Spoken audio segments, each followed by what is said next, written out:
morning, viewers. You're welcome to today's edition of Now Streaming, reaching you live from the Advent Cable Network Nigeria Television. I am your uncle, Smart Simon. Viewers, we look forward to having you join us on the show today as we discuss trending news and issues affecting us. I have with me in the studio today Barrister IKECHUKWU, a legal practitioner based in Abuja, a member of Nigerian Bar Association, a member of Chartered Institute of Arbitrators and Conciliators. You're welcome and thank you for joining us. It's good to be here again.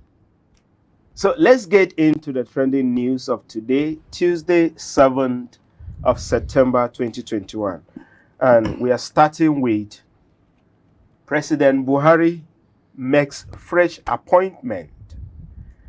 The news trending this morning is the fact that Dr. Ifedayo Morayo Adetifa was named the new Director General of Nigerian Center for Disease Control by President Muhammadu Buhari.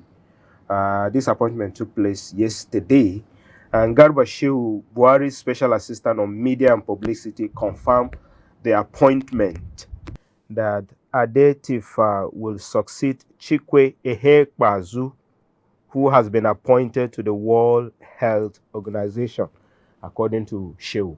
So, how do you say about this appointment? It's quite timely, and timely in the sense that the world, and Nigeria in particular, is battling with COVID-19. And the NCDC director, who was appointed to WHO, that appointment ordinarily creates a vacuum in his responsibility. And being a global health challenge, there is need for the president to immediately appoint someone who will direct the affairs of NCDC, particularly at a critical time like this. So the appointment for me was quite timely, and again within the discretion of the president. Mr. Chukwu has really done well to an extent. We can see that. So we are now expecting the new person, Ifedayo, as I understand, to act, to try to take the pace higher, far higher than what the former DG has done. So the appointment is very commendable and it's quite timely. Yeah, so it appears that Dr. Chikwe did very well, and that bring about his recent appointment. Most likely. They say reward of hard work is more work. Yeah. So we were quite proud. I'm very happy that he has gone to that global stage, center stage, where he will be able to demonstrate some of the things he has done in Nigeria. And not forgetting that when it comes to combating diseases, especially virus, Nigeria has actually done pretty well. If you compare the index or the statistics we have in Nigeria as against what we have in other countries. Yeah. Well, you can also remember we had Ebola. The response was quite swift. Yes. So tremendous that the world was amazed the way Nigeria handled issue relating to Ebola. So our experts in those areas, we can say, has really done well, because organization like WHO can't just pick anybody randomly. Of course. Yes, they must have done their background check. They must have looked at some things to see that. Yes. This man Now, part of the things we do in this program is to celebrate Nigerians who are doing well. We have Ngozi Okonjo-Iweala at the World Trade Organization. We now have him there. We have Dr. Akinwumi Adesina as the president of African Development Bank. And so many others in all areas, in all walks of lives, all over the world. Indeed, Nigerians are doing well. True. And my desire and my expectation is that the way we affect the global audience, let it be the same thing here back home. True. Right? True. Now, the next thing is, the next trending news is government adopt Senator Effiong in Akwa Ibom. This is on a sad note, because it appears that since attention was not given to the security challenges, or let me say, not so much has been done to arrest the challenge that we have in security. So that is making the government, the unknown government, and the bandits and what have you to have their day. So the government have adopted former senator representing Eket Senatorial District of Akwa Ibom State, Nelson Effiong, in Uyo, Akwa Ibom State. The victim was kidnapped by 3 armed hoodlums at his lounge, a popular sit-out along Oro Road in Uyo. It means that it's not even that he was traveling. So this thing happened actually in town, in a place where everybody is coming to sit and do their day-to-day business. They came there, adopted him, and went away with him. And I don't know whether that is, we don't know whether that is response, whether something is being done on that. So, I kind of agree with you that sometimes these criminal elements reach the body language of governments. You know, you did mention that because of the failure of governments to do what is right at a certain time, it now seems as if that is an easier way to get money. So Nigeria is facing very incredible and very great challenge when it comes to security today. Whether you are talking about Northeast, whether you're talking about Northwest, the banditries we have all over the country, or kidnapping. But it has gotten so bad that, you know, people are not seeing that response coming from the government in such a manner that would deter these people from continuing this. It's rather unfortunate that, you know, Nigerians can no longer walk in the streets feeling very secured. Even in Abuja, there are certain times you cannot comfortably walk in the streets, no matter where you're coming from. yes, Even in the metropolitans. So it is now a common thing. And if you look at our index, the Nigerian rating on security is very poor. And these things are driving away investors because they read all these things. They see what is going on. They see how the country is so insecure. If somebody at that level, at the level of a senator, can be kidnapped in that manner, sitting at his lounge, and then kidnappers came there to take him, you can see that it's really saddening. And more importantly, if I will point out, is that some of these kidnappers, you know, they don't have any means of livelihoods that can generate as much income they are generating with this type of business. So, and that is the difficulty Nigeria is facing today in fight against banditry, because you have seen that they can make so much money by just picking one person. And once the person pays ransom, you could imagine how rich they will become. And again, the appetite keeps growing. So it's saddening, and I hope the security agencies will act swiftly to see how they can apprehend these people. All right, thank you so much. Viewers, we encourage you to please call us. A number is on your screen now so that you can comment on the trending news. I learned that the armed men stormed the sit-out with a Toyota Camry car and shot sporadically, forcing customers and other guests to scamper for safety before whisking the victim away. And this is an eyewitness report to Channels Television. It's quite unfortunate that this is happening in our country today. And we are believing God that the government will act to stop this menace of kidnapping that is going on. I've lived in a zone, I've lived in a territory where kidnapping was an order of the day. Back then in 2009, 10, 11 in Abia State. You could see that it's quite a torturous, it's quite tormenting to live in a place where you're not sure or where you sleep the next day. Exactly. It got so bad that when they pick you up, they will ask you to go and sell some of your assets to be able to pay the ransom. It got to that point.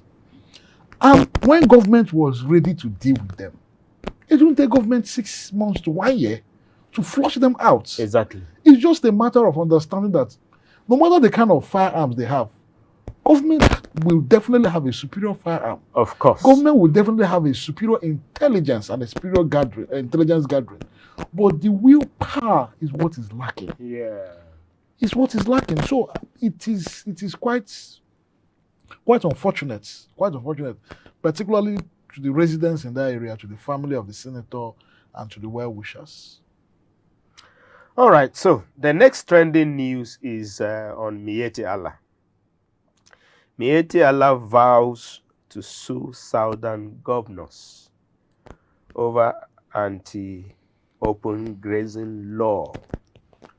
Miyetti Allah Kautal Hore has vowed to sue governors in the southern state and the Middle Belt who have passed the anti-open grazing laws. The group, which have been vocal in condemning the decision of the southern governors to ban open grazing in their states, described the anti-open grazing law as satanic and an attempt by the populace and corruption-driven agenda by visionless, inept, and desperate politicians to destroy pastoralist means of livelihood. That is how they describe that. Well, I watched the thank press. God we have a legal practitioner. if they will succeed in court. Well, I watched the press conference yesterday. Okay. And I think they, to an extent, understands the difficulty they will face, particularly with grazing. Grazing, and again, the Land Use Act gives the governors the power and right over lands in the states. So that is the first point. Then the second point, when it comes to grazing, the governors have powers, not just the governors. The states has the powers to make laws on things that has to do with grazing, because grazing doesn't fall under the powers of National Assembly, but rather the State House of Assembly. So if the State House of Assembly has made a law saying, you know what, you cannot move your cattle from one point to another, you have to create ranching. You have to understand it's a private enterprise. I can tell you, Canon, that law is a good law. That law will succeed even when it is challenged in courts. But what I understand Miyetti Allah wants to do is to question the validity of that right, of that laws, as against their freedom of movement. So to say we have rights to move around in any part but it's not absolute right. Definitely, the right is not absolute. That right can be curtailed when there is a law that is validly made for public order, public security, and even health. It is in the Constitution.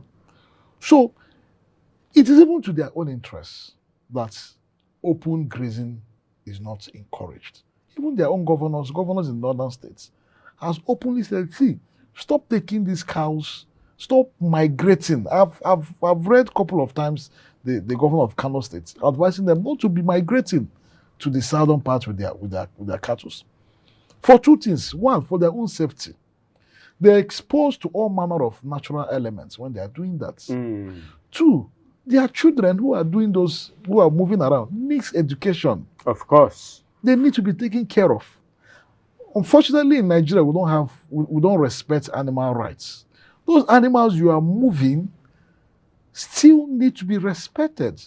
Of course. In fact, one of the things they said yesterday was that sometimes when they move these cattle from the northern part to the southern part, they need to keep these cattle for a particular time so that they can recuperate. And I said, imagine how you have tortured this animal by moving them down to the southern part. Why not bring up something more easy, something more in line with the modern world today? branching, we have mentioned that. Processing of these meats, selling these meats as a processed meat, other than moving these cattle between one place or the other. And more importantly, people always blame them for the insecurity in Nigeria. When you stop them from moving from one point to another, we'll now be able to know exactly who are responsible. Yes, it is even to their own goods. Thank you so much. Now, quickly, then the next is on Rivers State. Court clears the way for Rivers State as it dismisses FIRS application on VAT. A federal high court sitting in Port Harcourt, Rivers State, has dismissed an application by the Federal Inland Revenue Services seeking to stop the state government from collecting value-added tax. This follows the application filed by the Federal Inland Revenue Services in mid-August against the judgment of the same court, which had on August 9 ruled that the Rivers State government and not the FIRS should collect VAT and personal income tax in Rivers State. Again, another ruling, court ruling. You know, the issue of our tax regimes has always been very controversial. You know, controversial in the sense that there have been several judgments of courts, some upholding a particular agency or a particular arm of government or a particular government to collect tax as against another. But when you look at this issue of VAT, VAT has to do with goods and services. And those goods and services will ordinarily accrue to states and not to federal governments. So what the court has done is to clearly define the powers of the federal government to collect tax and the powers of the states to levy tax. What we normally see is that the federal government will collect this tax and then share it between states and federal governments. But now, I think it's very commendable so that the states will be able to manage whatever income they are generating by way of VAT, particularly for goods and services that are rendered within the geographical region of the geographical space of the states. So, well, the dismissing of the application, I've not really gotten the facts. Maybe when I look at the facts, I will now know what led to that. But the decision of the court, in my view, is proper. So that states who have not been working hard will not be depending on the states who are generating so much money from VAT to be used to support them when they should create their own tax, a favorable tax regime for themselves. Yeah, thank you so much. Now, this one, because we're out of time, let me just read these two trending news together and then we'll handle them before we move on to other things. And we still want to encourage our viewers to call in and then air their views on the trending news before us. Now, bandits will remain until Buhari grant them amnesty like militants. This is coming from Sheikh Gumi, a Kaduna-based Islamic scholar. Sheikh Ahmed Gumi on Monday reiterated the need to grant bandits amnesty. Gumi said bandits are going nowhere until the Nigerian government grant them amnesty like it did to the Niger Delta militants. Now, and the next one is coming from the INEC chairman, and he says conflicting court orders making INEC work difficult. Will you agree with him? Of course, the answer is obvious. Well, let me start with the one of INEC chairman. Yes. It appears that honestly there have been conflicting orders, coming from different courts over the same issue. But when you look at these things dispassionately, you will see that the way our electoral laws are as are today gives that loophole for the judiciary to be confused. Yes. And when that uncertainty is there, it is possible that conflicting orders will ordinarily arise. That is why we are clamoring for the electoral bill to be passed into law. Some of the things that the Electoral Act failed, 2010, failed to capture and have given that we have seen over time in course of interpretation will be taken care of when we have. Hold your thought. We have a call from Niger. Emmanuel from Niger. Please go ahead. Good morning, Emmanuel. Hello? Yeah, Emmanuel, Good good morning. How are you, sir? Very well. Please, I'm calling from Niger State. Yes, sir. Please, I want to contribute on Gumi issue. Yes, sir. Please go ahead. I'm happy to receive your contribution. The Gumi of a man, I don't know whether it's government. Is he the chairman of bandits? And I want to know his position to federal government. Yeah. How can Gumi be talking this type of issue by this time of critical time? What is the bandits demanding for? Exactly. To grant them amnesty. That and federal government allow that man to be causing confusion in Nigeria.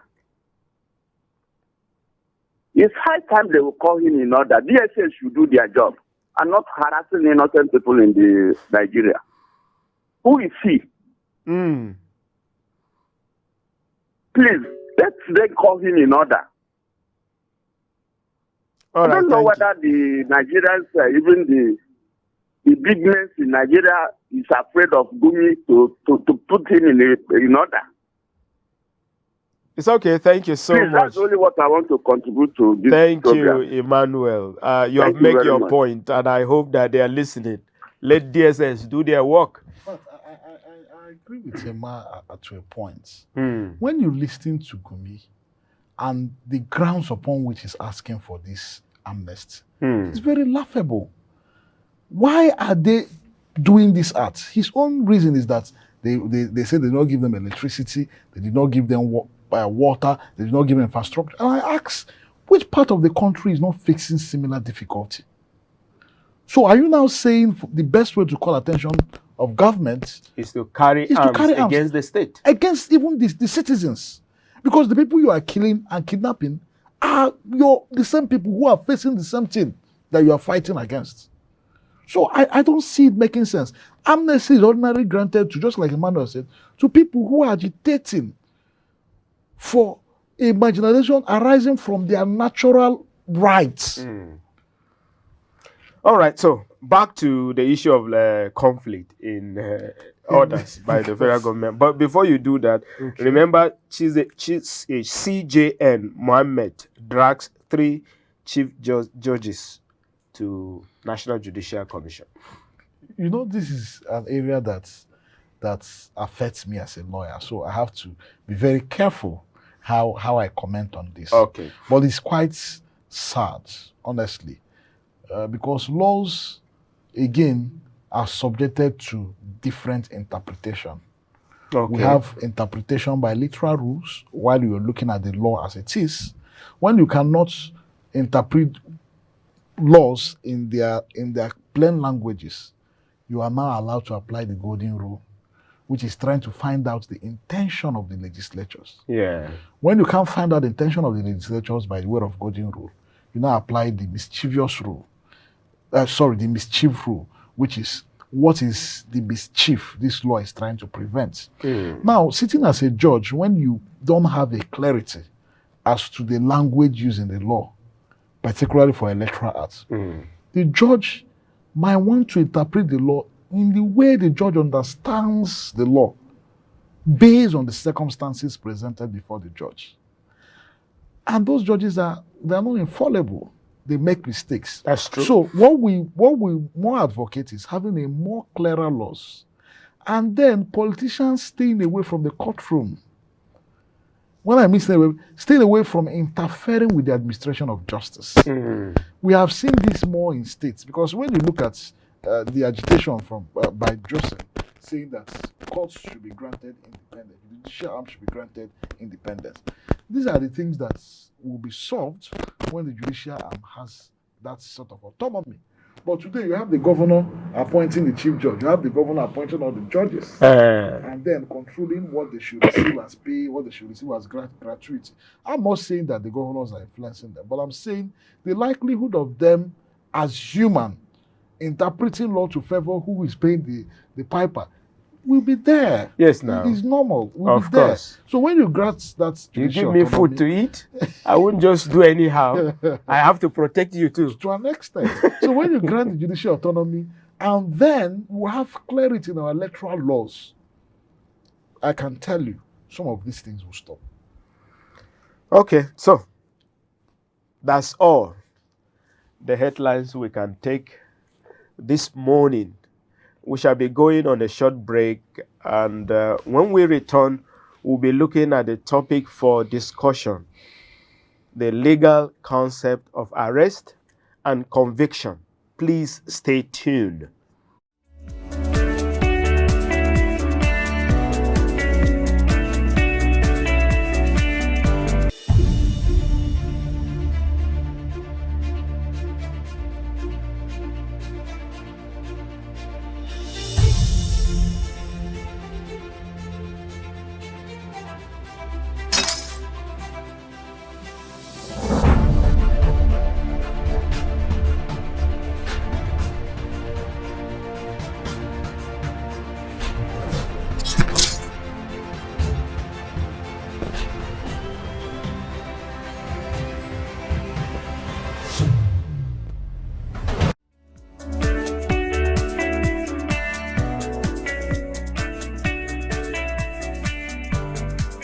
This is now streaming on ACNNTV. You can also join the conversation through our phone lines and our various social media platforms now showing on your screen. According to Black's Law Dictionary 6th edition on page 109, to arrest an individual means to deprive a person of his liberty by legal authority. Conviction, on the other hand, is the judicial ruling that the accused has committed a crime. Viewers, you're welcome to the discussion segment.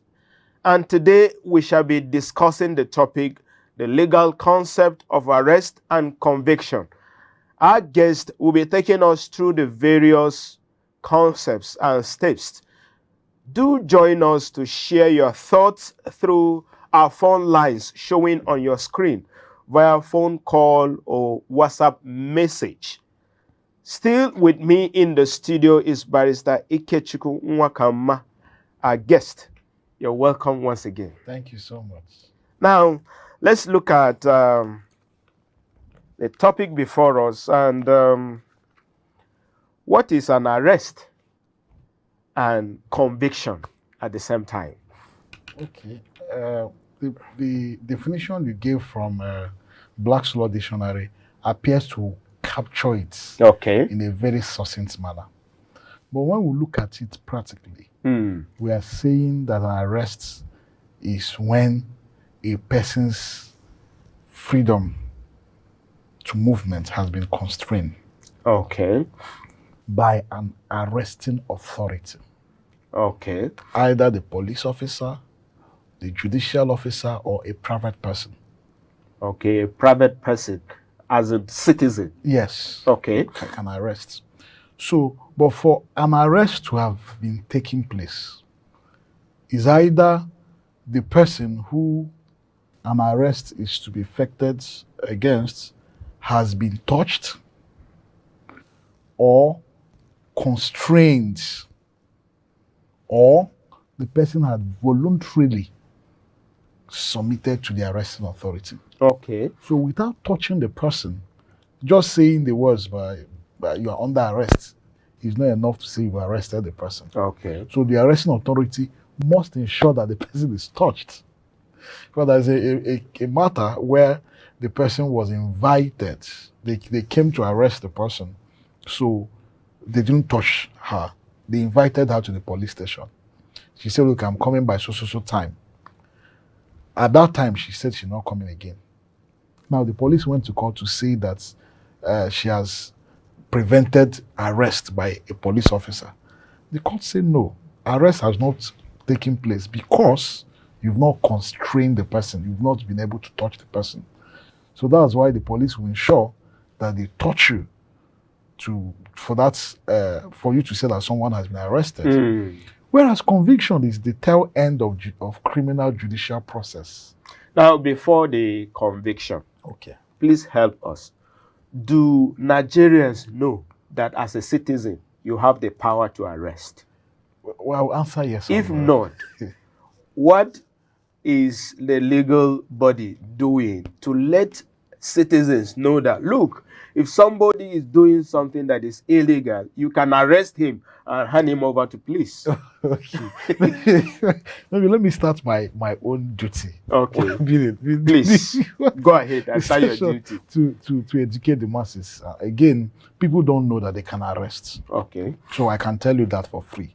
People feel that it's only police that has powers to arrest. That's why when a crime is committed or is being committed, people will prefer to run to the police station to call the police to arrest the offender than to do it by themselves. Yes, than to actually do it. And you won't blame them because the policeman has been trained to effect arrests. A private individual may not know what the law requires him to do, and which I will briefly explain. Yes. Let me start with the police. Police can arrest whether an offense has been committed actually, or whether a person is about to commit an offense, or whether it's a reasonable suspicion. Okay, reasonable suspicion. Yes. So on that ground, they can but there's a matter too, where two persons were dragging a motorcycle in a crime-prone area.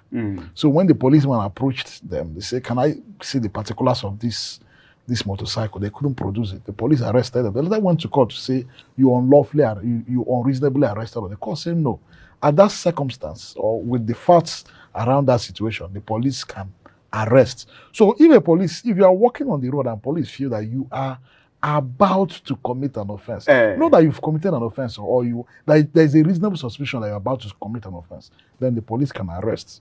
But again, it has to be reasonable. Okay. So you don't just arrest unreasonably. How do we determine what is reasonable? It has to be subjective. It has to be objective. Not to the thinking of the police officer, but the thinking of a reasonable man. Yeah, when everybody can be saying that, no, there is something is wrong. Let me give you an instance. When somebody cannot explain when the person cannot explain his whereabouts, the police can arrest. So there are different grounds. Then the second category of people that can arrest are judicial officers, whether a judge or a magistrate or a justice of peace. So if a judge, justice of peace, I see people carrying that title. Yes. So they actually have powers. They have powers to arrest. In fact, the law gives both of us an obligation to assist in effecting an arrest where a judicial officer has ordered an arrest of a person. Let me give an instance. If a judge is passing through this Gudu and he sees people trying to fight, or he sees people even beating a traffic offense, a judge in his car can stop and order bystanders to arrest the person. And the law says you have to assist in getting the person arrested. Then individuals. But the one of individuals, the individual cannot just arrest for any offense. It has to be a felony. And felony offense is punishable by 3 years imprisonment and above.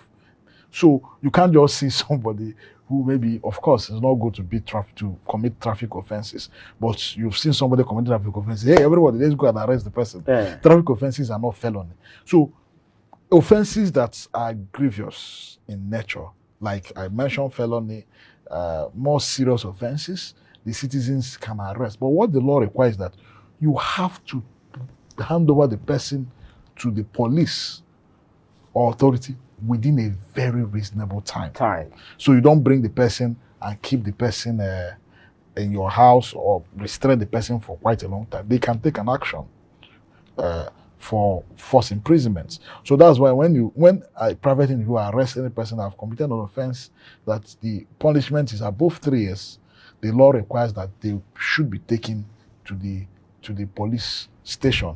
There's also an incident that happened. What happened was the person was arrested and restrained for 1 hour when they were waiting for police to come. She later went to court to say that 1 hour you've infringed on my rights. The court said no. See, that the person should be handed over to the police timely doesn't mean it should be handed over to the police forthwith. It's possible that there is no police station within that area when the offense is committed. So to answer your question, The authorities, of course, have a lot of responsibility, but it's for us who are in the media space to always educate people on their rights and again on what they can do. And part of the things I believe you are doing this morning is to enlighten the public that, see, as an individual, you can arrest another person. Okay, let me just give an instance. If you are aware that a public officer has committed an act of corruption, like money laundering, we can arrest the person. We can go and say, no, you are under arrest. We are arresting you. Now, maybe at this point, I have to say this, that viewers, please, you can call in. We have a legal practitioner here in the studio. If you have any question regarding arrest and conviction, something you're not clear about, you can call in and he will be here within this few minutes to be able to answer you. Now, let's go to conviction. You are finished explaining to us what arrest is all about. Let's move into conviction. What is conviction?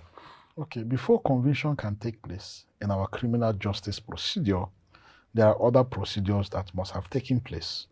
Talk about arrests, arraigning the defendant, not the accused.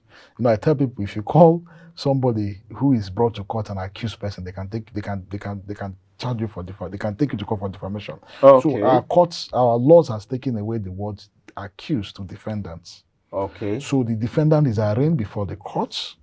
He takes a plea of guilty or not guilty. But when he pleads guilty, the court, depending on the circumstance or the offense, the court might record not guilty. There are offenses that even when the accused has pleaded guilty, the court is bound to record him not guilty. Okay. Like murder, armed robbery, offenses punishable by death or life imprisonment. You have to understand the fact that the burden of proof rests squarely on the prosecution to establish the guilt of the accused person. Yeah. So when he pleads not guilty, for an instance, the processes commence, the prosecution brings the evidence he has against the person, and at the end of presenting his evidence before the courts, the burden will now shift to the defendant to now debunk or counter those evidence that he has presented. And at that stage, the defendant can make a plea of no case submission. I know you must have come across the word no case submission. Yes. It simply means that, see, when we consider the totality of evidence presented by the prosecution, it's not enough to convict me. And at that point, the court can look at it to say, you've not been able to prove the ingredients of this offense. That's the prosecution. Okay, we have a caller online. Henry from Aba. Good morning, Mr. Henry. Can you hear me, Henry? Okay, yeah. Good morning, sir. Good morning, sir. Good morning, Please Mr. go Henry. ahead. Yeah, thank you. I want to appreciate you, the barrister in the house. Thank you so much. Good morning, Mr. sir. Morning. I am Pastor Henry Ohaji, calling from Aba. Yeah, I have a little question with regard to arrest. You know, we are living in a country, things are not all that duly or legally followed. My question is, there was an incident that occurred in my place. I'm from Enugu State, Ezago precisely. So there was a time these Fulani headsmen came and they were rampaging the farmlands of people. We went to the headquarters and consulted the police. So they came. So the manner of devastation they caused there. We thought that they should have done something, arrest these particular men and prosecutors of that particular nature. But they saw all that they did and said, wow, that it was very terrible, that we shouldn't do anything unto them, that we should allow them, that even their hands are tied, that there is nothing they could do about it. So in such a situation, what should the people of the community do? Thank you, sir. All right, thank you so much. Can you stay tuned to your television while the barrister will go ahead and... let me watch it. Let me listen through the television. Thank you. Please go ahead if you can answer him. Yes, the situation he painted is what we see every day. Yeah. At the time offense or offense has been committed, sometimes it's difficult for the police to come in and do the proper thing. Now, with respect to his question, what should they have done? Remember, I did mention that it's not only the police officer that can arrest, a private individual can arrest, but you are not supposed to take laws into your hands. So you can effectively arrest an offender while committing the offense. I forgot to mention that reasonability of about to commit an offense is only reserved to the police officers. It's not reserved to a private individual. Okay. So the private individual has to arrest the person in the act of committing that offense. Okay. It's very sad for that police came, looked at the situation, and possibly did not take any action. I will not speak for the police. Perhaps they are still gathering more evidence. Yeah. It is possible. Perhaps their hands are also tied, just like they said, because we live in a country where politics also play a larger part of what happens in the society.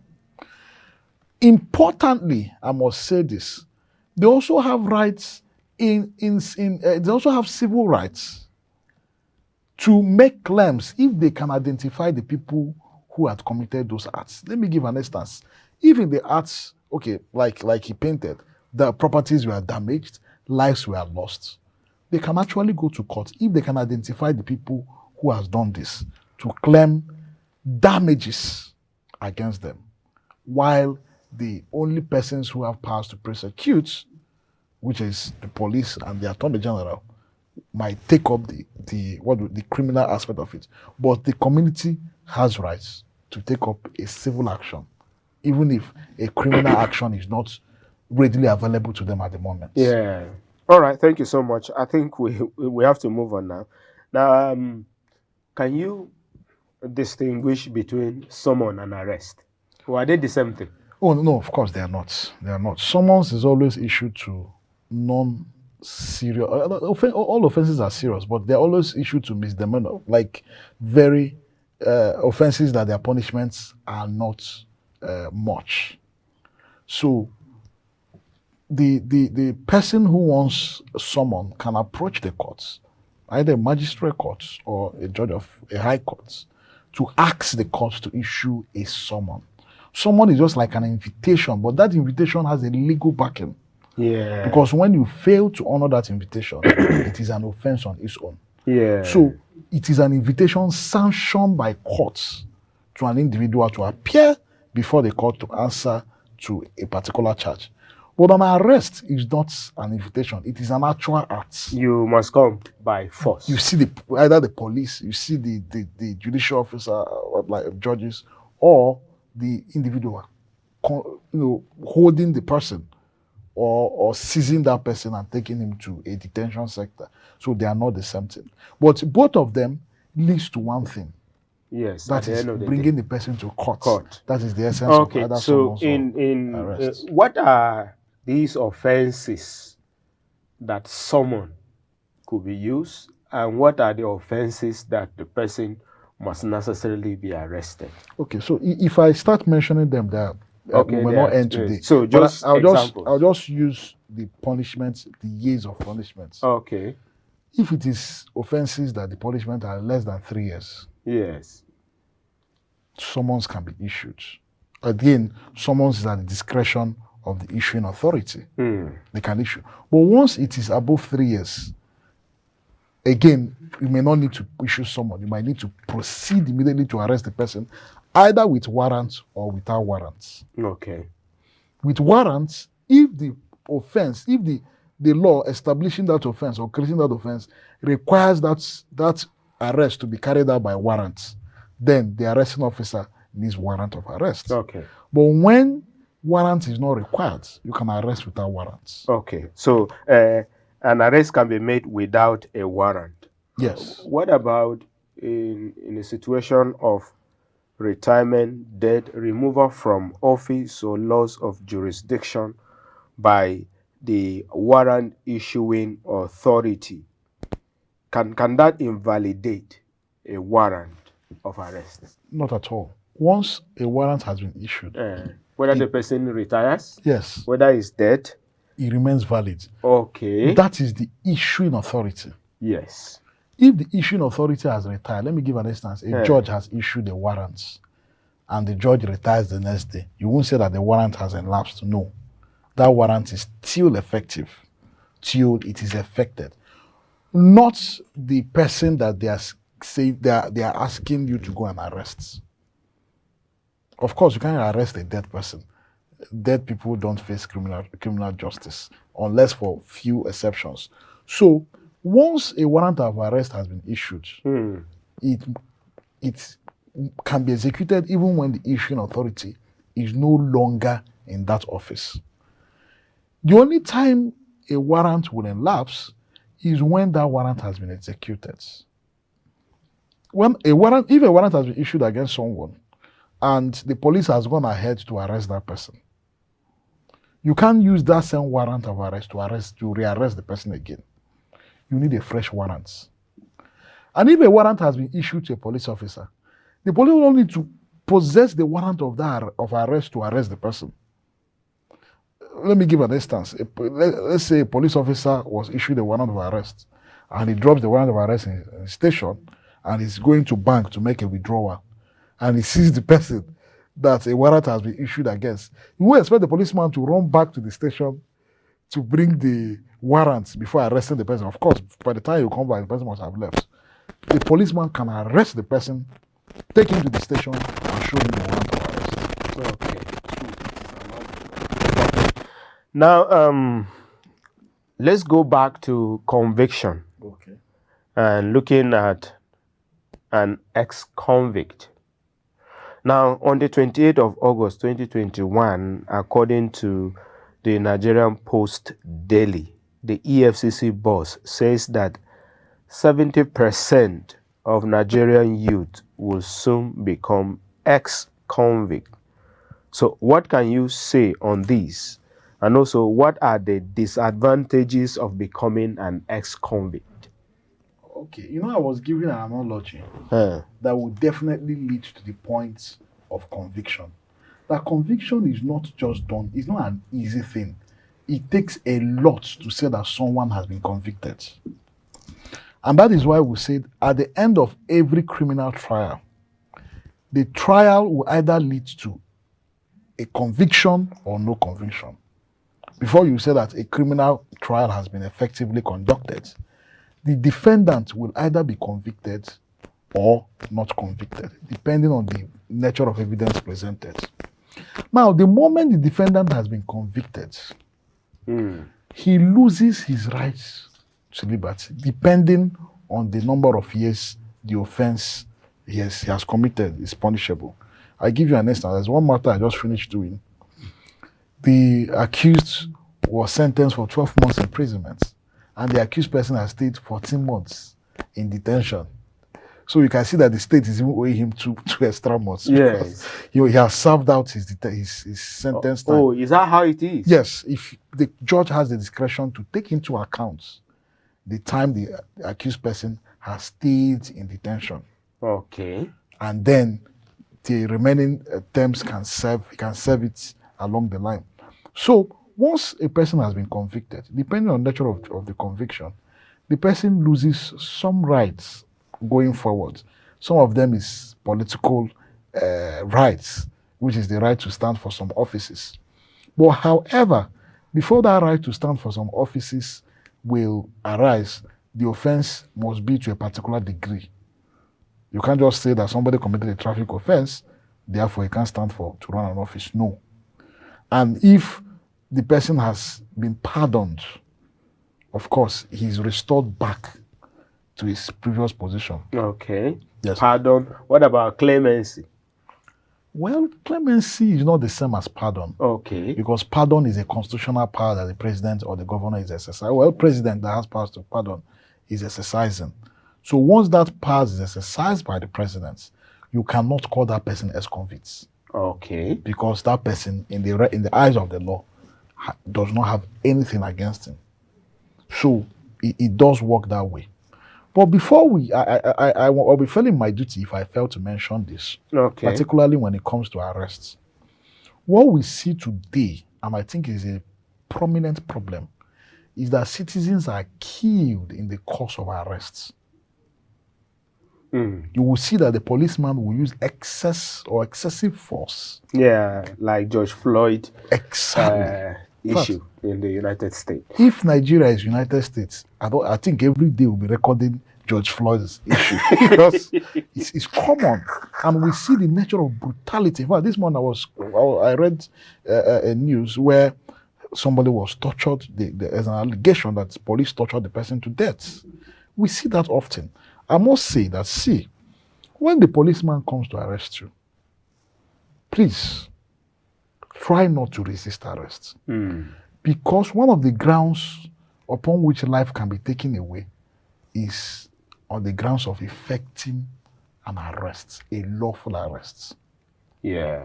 But does it mean that the police will start killing everybody? No. The point is, when police approaches an individual to arrest the person, and the person resists with a degree of force, the law requires the arresting officer to use a commensurate degree of force to effect the arrest. And if unfortunately the person dies, then it can be a defense on the part of the police officer that I was doing it in the course of a lawful order. I think Ogundede versus the state, that was where this was actually tested. Okay. So what happened was the person was arrested.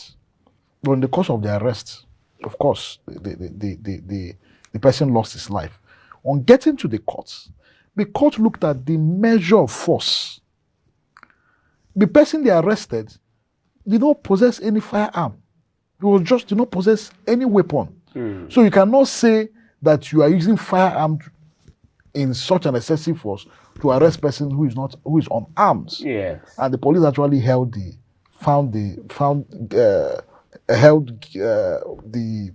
police officer to be guilty of committing murder. So I think I also mentioned this. Then finally on arrest, which I think is important, is we always see people handcuffed whenever they are arrested. It's wrong. You can't just handcuff an individual unless there is court order or the person has exhibited some sort of violence or for the safety of the person. You are handcuffing the person for the safety of the person. But what we see is that for police to embarrass you, some people will tell police, go and arrest this person, handcuff the person, so that the world will see that you've arrested the person. Is wrong. You don't place someone on handcuff unless there is an order requiring that the person be placed on handcuff or these other circumstances I mentioned. Now, some days ago, the Chief Justice of Nigeria demanded the court record of all conflicting orders, looking at the wrongful conviction of innocent citizens with this action. What do you have to say on that? I think it's quite timely. It's quite timely. Conflicting orders brings certain embarrassment to the judiciary. Okay. Very, very easy. It's an embarrassing situation. But conflicting orders does not normally arise in criminal matters. Because criminal matters, the person is facing one judge at a time, unlike political issues, where you can run to court A, you can run to court B, and it's going simultaneously, even though it can amount to abuse of court process. But I don't think the essence of this action is for people who have been arrested or convicted.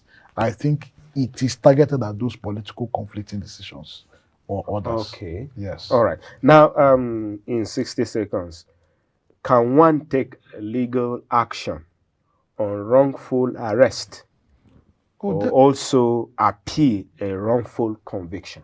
Definitely. The answer is yes for the two. Okay. Yes. So if you've been arrested wrongly, let me give an instance. For civil actions, a police officer ought not to intervene in civil action. Let's say somebody is owing you debts or owing me debt, and I'll go and call police to arrest the person. It's wrong. You can claim damages against the police because it's not a criminal offense. And when somebody is convicted, you have rights to appeal against that conviction when you think that conviction is not supported by evidence or Okay. by law. Of Okay. course, you can. It's a All right. constitutional So, rights. in few seconds, 30 seconds, your advice Well, to the judiciary and the government. we are all together in this. I know it takes a lot of time to be able to reform a sector, but I think it's high time our judges understand that you are rendering a service to the public. And once the public do not appreciate that service you are rendering to them as a result of your inaction, then you are losing your value. So this issue of conflicting orders has to be stopped as quickly as possible. Okay. All right. Thank you very much for gracing our invite today. Thank you So so much. grateful at the short notice you are here. It's my pleasure. We hope to have you more on the program. Sure, I will. Thank you so much. Viewers, this is where we call it a day for today's program. Till we come your way again, same time, same station tomorrow. Be a law-abiding citizen. Be vigilant. If you see something, say something. And always report criminal acts to the appropriate authority. And do good at all times. Remember, you have the right to request an arrest warrant and also call your legal representative before saying anything in the station. Do well also to register for a voter's card if you haven't, and if you have registered, do well to get yours. Be a card carrier of a political party, and be ready to be actively involved in politics. Government is for everybody and not some selected few. Remember, God is the ultimate protector and deliverer. Therefore, put your trust in Him. I am Smart Simon, and bye.